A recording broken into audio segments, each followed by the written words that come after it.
kegedean helmnya.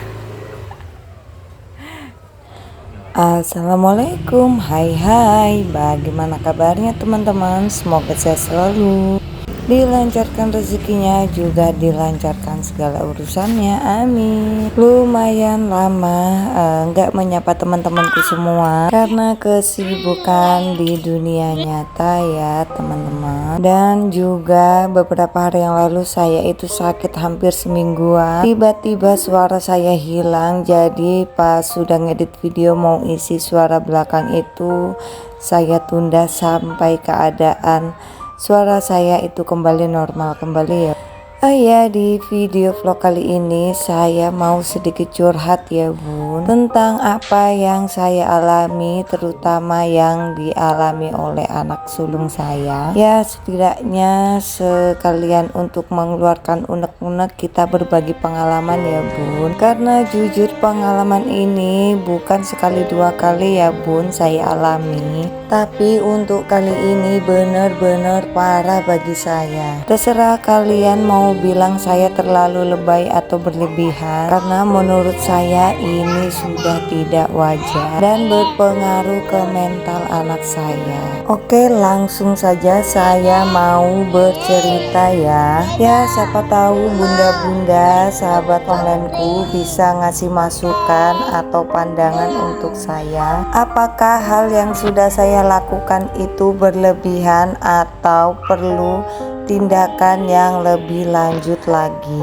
Berawal dari 3 minggu yang lalu, kurang lebih hampir sebulan sih kejadiannya. Waktu saya menjemput anak sulung saya itu tidak seperti biasanya. Raut wajahnya itu pas di sekolah itu tidak seceria biasanya kalau saat saya jemput sekolah. Kenapa sampai saat ini masih saya antar jemput, padahal sebenarnya anak saya itu sudah bisa bawa kendaraan sendiri. Anak saya tidak mau membawa kendaraan sendiri karena kebetulan memang belum mempunyai SIM, dan peraturan di kampusnya itu sangat ketat, diperbolehkan membawa kendaraan tetapi surat-surat itu harus dilengkapi juga SIM-nya. Oke, lanjut kita ke pokok permasalahannya. Nah, setelah sore itu sekitaran jam 4 setelah saya jemput, saya tidak terlalu memperhatikan anak saya. Pas waktu maghrib baru saya ngeh kalau anak sulung saya itu tidak seceria biasanya, juga tidak ada interaksi dengan adik-adiknya. Pokoknya intinya tidak seperti biasanya bun. Dan di saat setelah sholat maghrib itu saya perhatikan anak saya itu pendiam, tidak periang, dan tidak juga berinteraksi dengan adik-adiknya. Di situ sempat muncul pertanyaan di dalam hati saya, cuma tidak saya tanyakan langsung ke anaknya. Dan keesokan harinya dia tetap berangkat sekolah seperti biasa. Lanjut di hari Jumat sore setelah dia latihan, seperti hari sebelumnya dia mengurung diri di kamar dan tidak ada interaksi dengan adik-adiknya. Saya persingkat, pada tengah malam sekitar pukul 00.10 seperti biasa, rutinitas rutin saya beberapa hari sekali untuk mengecek HP anak-anak saya. Betapa kagetnya saya saat membuka grup di HP anak sulung saya, terutama di grup yang tanpa guru. Saya lihat di situ chat selama 2 hari terakumulasi hampir 500 chat. Dan saat saya membaca ada sebagian VN dan saya buka, betapa syoknya saya saat mendengar VN yang ada di grup tersebut. Intinya kata-kata yang kurang pantas yang tidak seharusnya seumuran mereka, para taruni-taruninya, mengucapkan kata-kata itu kepada anak saya maupun kepada orang lain. Bagi saya itu sudah termasuk bullying verbal. Sedangkan di sekolah itu jabatan anak saya selain sebagai ketua jurusan juga sebagai danyon atau komandan peleton 1 jurusan. urusan. Dan yang memilihnya itu bukan siswa-siswinya, melainkan para senior. Intinya mereka tidak terima dengan teguran dari anak saya karena mereka selalu membuat kesalahan yang berakibat mereka sering dihukum atau mendapatkan sanksi fisik dari sekolah. Dan mereka menginginkan anak saya untuk mundur dari jabatannya. Bukan kata-kata hewan lagi dan kata-kata jorok yang terkeluar dari mulut para siswi-siswinya atau disebut kalau di sekolahnya itu adalah taruni. Juga kata-kata kelamin pun terlontarkan. Pokoknya intinya sudah lari ke fisik bukan ke verbal lagi. Pada saat saya mendengarkan VN itu tanpa sadar tangan saya tremor atau gemetar.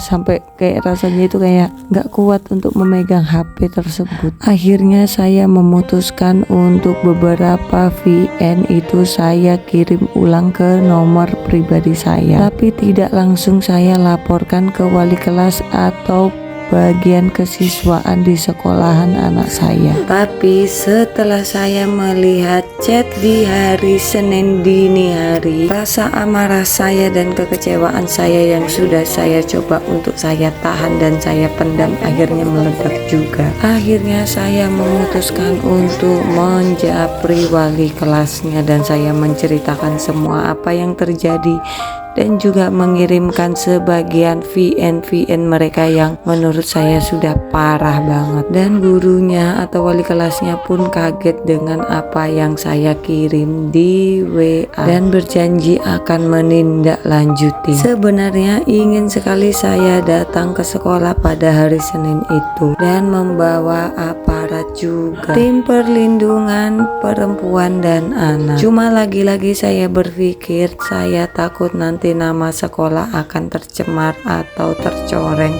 oleh kelakuan beberapa siswa-siswinya. Dan pada akhirnya saya menyerahkan masalah itu ke pihak sekolah. Dan sampai hari Senin itu anak saya tidak tahu kalau sebenarnya saya tahu permasalahan dia selama ini. Saya diam, saya tidak bertanya dan tidak juga menceritakan. Saya menunggu waktu yang pas untuk menanyakan setelah ada tindak lanjut dari pihak sekolah. Walaupun saya tahu ada beberapa wali murid yang tidak datang saat dipanggil ke sekolah, tapi setidaknya masalah sudah selesai bagi saya. Yang penting tidak terulang kembali. Dan jika sampai terulang kembali, saya tidak akan segan-segan untuk membawa pihak yang berwajib juga pihak-pihak yang berwenang dengan masalah anak-anak yang sudah tidak wajar bagi saya. Semoga dengan pengalaman ini tidak ada kejadian yang serupa dialami oleh anak-anak lainnya, juga anak bunda-bunda ya bun. Dan bagaimana menurut bunda-bunda, apakah saya terlalu lebay atau kelewatan atau terlalu santai untuk menanggapi masalah ini atau masalah bullying ini? Karena saya tidak mau anak saya merasa tidak nyaman dan sampai terganggu mentalnya karena dibullying oleh teman-temannya yang tidak terima jika ditegur oleh anak saya, padahal itu adalah hak dan kewajiban anak saya untuk menegur teman-temannya yang melakukan kesalahan. Dan menurut saya berhak dan wajib melindungi anak saya dari kejahatan apapun yang dialaminya. Bagaimana pendapat bunda-bunda juga teman onlineku semua? Apakah yang saya lakukan itu sudah benar atau tidak? Saya mohon komentarnya di kolom komentar, masukannya untuk saya. Saya ucapkan terima kasih kepada bunda-bunda yang sudah mau mendengarkan keluh kesah saya. Semoga pengalaman saya sedikit bermanfaat untuk bunda-bunda. Saya akhiri sampai di sini. Wassalamualaikum warahmatullahi wabarakatuh.